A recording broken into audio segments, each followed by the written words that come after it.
For nearly 20 years, this wasn't a scene from a sci-fi movie. It was reality off the coast of Surveyor. This is the wreck of the Soviet cruiser Murmansk. While most of her sisters were melted down or sunk as target practice decades ago, the Murmansk refused to go quietly. She was a relic of the Iron Curtain, one of the last great all-gun cruisers ever built, left to rot as a ghostly landmark in the Arctic surf. But today, we aren't just looking at another shipwreck beneath the waves. We are looking at an engineering anomaly. To get rid of her, they didn't just tow her away. They literally drained the ocean around her. This unique demolition gave us one final unprecedented look at the bones of a Soviet giant, fully exposed to the air. From her ill-fated journey to the bottom of the dry dock, let's step inside the ghostly wreck of the Murmansk. The story of this wreck really begins with the collapse of an empire. By 1994, the Cold War was over, and the once mighty Soviet Navy was effectively holding a fire sale. The Murmansk, a cruiser originally designed to hunt enemy shipping, was reduced to nothing more than a commodity sold by the ton to scrap merchants in India. It was supposed to be a routine final voyage to the breaking yards of a quiet, ignoble end to a decades-long career. But the North Atlantic had other plans. During the tow south, the weather turned merciless. In the chaos of a severe winter storm, the tow cables, the cruiser's only lifeline, snapped under the strain. Suddenly, the 600-foot warship was adrift, dead in the water, and completely at the mercy of the swells. With no crew to steer her and no engines to fight the current, she was driven relentlessly toward the jagged coastline of northern Norway. She didn't sink in the deep ocean where she might be forgotten. Instead, she slammed violently into the shallows just off the village of Surveyor. In a twist of cruel irony, a vessel built to defend the Soviet homeland ended up invading a NATO neighbor, not with guns blazing, but as a helpless runaway hulk. The storm had passed, but the Murmansk was trapped, wedged firmly on the rocks, transforming overnight from a weapon of war into an immovable island of steel. For nearly 2 decades, the Murmansk became a surreal fixture of the Norwegian coastline. She was no longer a ship, but a stubborn, rusting monument to the past.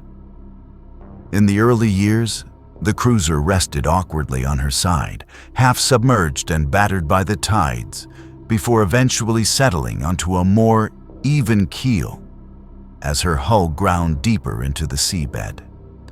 To the locals and passing tourists, she was a spectacle. To the adventurous, she was an irresistible challenge. The wreck quickly transformed into a forbidden playground for urban explorers. Ignoring the obvious risks, thrill seekers would clamber aboard the deteriorating hulk to document the decay.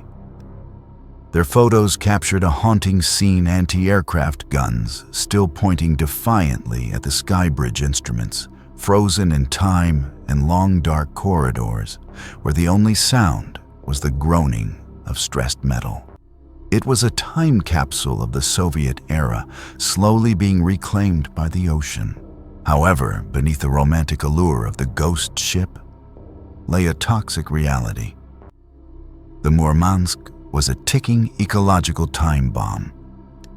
Deep within her flooded compartments, she still carried a deadly payload of heavy fuel oil, asbestos, and radioactive luminous dials. As the hull plating began to fail after years of saltwater corrosion, the fear wasn't just about an ugly view. It was about a potential disaster for the pristine Arctic waters. The Norwegian government realized they could no longer just watch the ship rot away.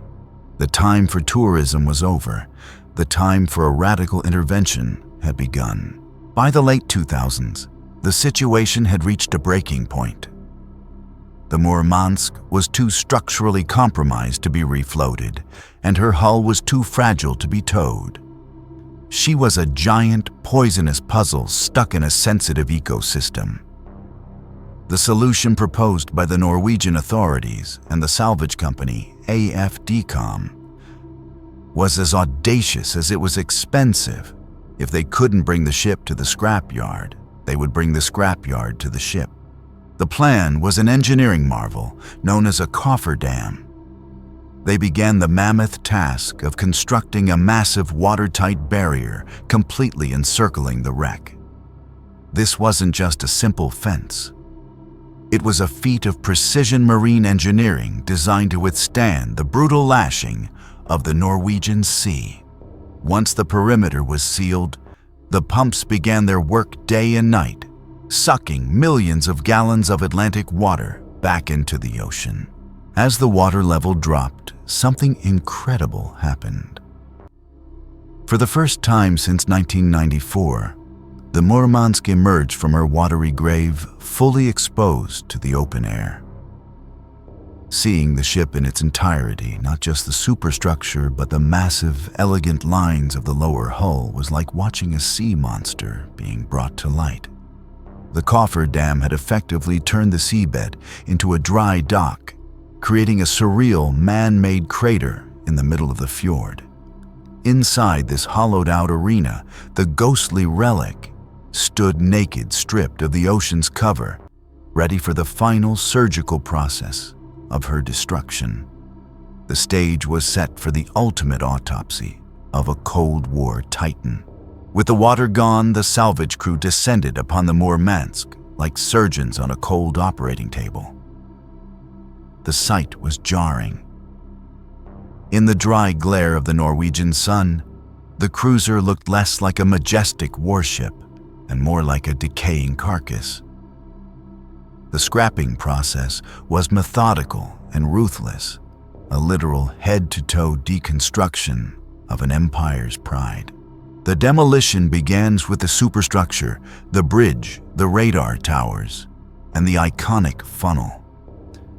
These were the features that had defined her silhouette for 20 years, and now they were sliced away by industrial torches. As the steel skin was peeled back, the inside of the ghost ship was finally revealed.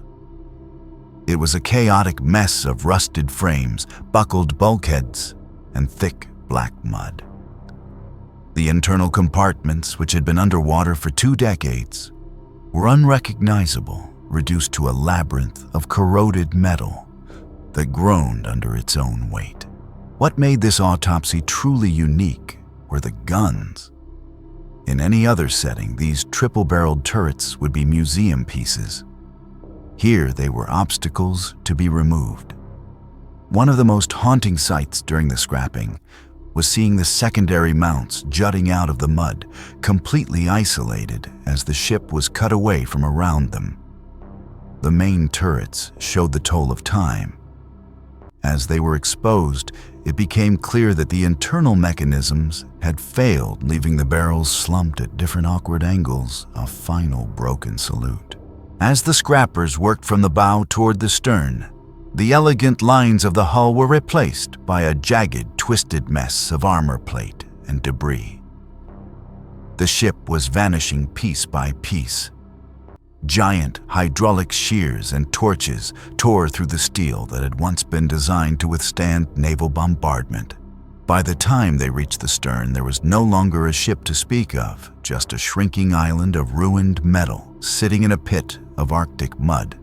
The all-gun cruiser was being erased from the map, not by the sea, but by the relentless precision of human engineering. By 2013, the landscape of Sorvir had changed forever. The massive steel silhouette that had dominated the horizon for nearly 2 decades was simply gone. The cofferdam was dismantled, the pumps were turned off, and the Atlantic Ocean rushed back in to reclaim the empty space. Today, if you were to visit that same stretch of Norwegian coastline, you would find nothing but the cold blue water and the jagged rocks that once claimed a titan. There is no monument, no plaque, only the silence of the fjord, The Murmansk stands as a powerful reminder of the transition from one era to another. She was a vessel of the Cold War, built for a conflict that never arrived, only to be defeated by a winter storm and the slow, inevitable march of time. Her story isn't just about a shipwreck. It's about the monumental effort of a small nation to clean up a giant's mess and the engineering brilliance required to erase a 17,000-ton ghost from the shore. It's rare that we get to see a warship's final moments in such stark, naked detail. If you found this deep dive into the Murmansk's autopsy as fascinating as we did, make sure to hit that like button and subscribe to the channel. We're constantly uncovering the stories behind the world's most haunting wrecks and forgotten relics, and we'd love to have you along for the next voyage. What do you think? Should the Murmansk have been left as a monument, or was the engineering effort worth it? Let us know in the comments below. Thanks for watching, and we'll see you in the next one.